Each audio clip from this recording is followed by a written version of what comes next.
ನಮ್ಮ ರಾಜ್ಯಕ್ಕೆ ಚಳಿಗಾಲ ಬಂದಿದೆ. ಕೆಲವು ಸ್ವಾಮೀಜಿಗಳ ತಿಂಡಿ ನೋಡಬೇಕಾಗಿದೆ.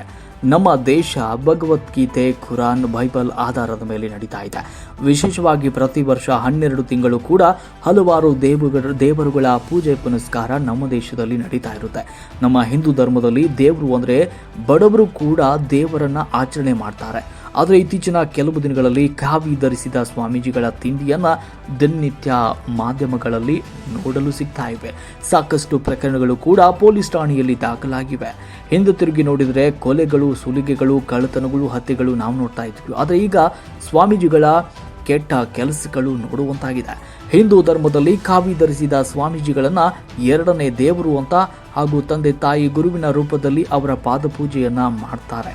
ಕಾವಿ ಸ್ವಾಮೀಜಿಗಳಂದ್ರೆ ಅವರು ಧರ್ಮದ ನಾಯಕರು ಅಂತ ಭಾವಿಸಿ ಅವರು ಹೇಳಿಕೊಟ್ಟ ದಾರಿಯಲ್ಲಿ ಸಾಗ್ತಾರೆ.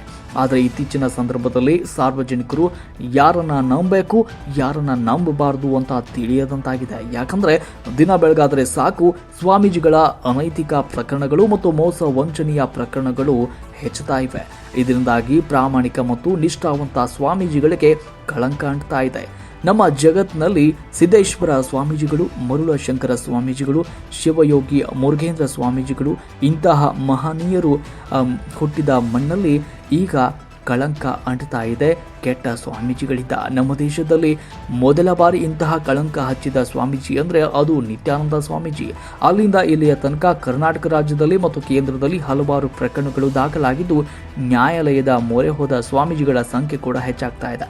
ಇದನ್ನು ನೋಡಿ ನಮ್ಮ ರಾಜ್ಯದ ಜನರು ನಮ್ಮ ದೇಶದ ಮಾನ ಪ್ರದೇಶಗಳಲ್ಲಿ ಹರಾಜಾಗ್ತಾ ಇರುವುದನ್ನು ನೋಡಿದರೆ ಇದು ಎಂತಹ ಗೋಳು ಅನ್ನುವ ಪ್ರಶ್ನೆ ಉಂಟಾಗ್ತಾ ಇದೆ.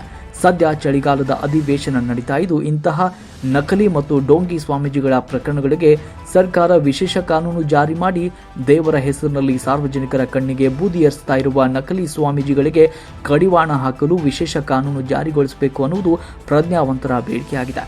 ಇಂತಹ ಘಟನೆಗಳು ಇಂದಿನ ಯುವ ಜನಾಂಗದ ಮನಸ್ಸಿನ ಮೇಲೂ ಪರಿಣಾಮ ಬೀರುತ್ತಾ ಇರುವುದು ಎಲ್ಲರಿಗೂ ತಿಳಿದ ವಿಷಯವಾಗಿದೆ. ನಾವು ಮಾಡಿದ ಸುದ್ದಿ ಎಲ್ಲ ಸ್ವಾಮೀಜಿ ಮತ್ತು ಕಾವಿ ಧರಿಸಿದವರ ಬಗ್ಗೆ ಅಲ್ಲ, ಆದರೆ ಕೆಲವು ಸ್ವಾಮೀಜಿಗಳ ಹಗರಣಗಳನ್ನು ನೋಡಿ ಮಾಡಿದ ವರದಿಯಾಗಿದೆ.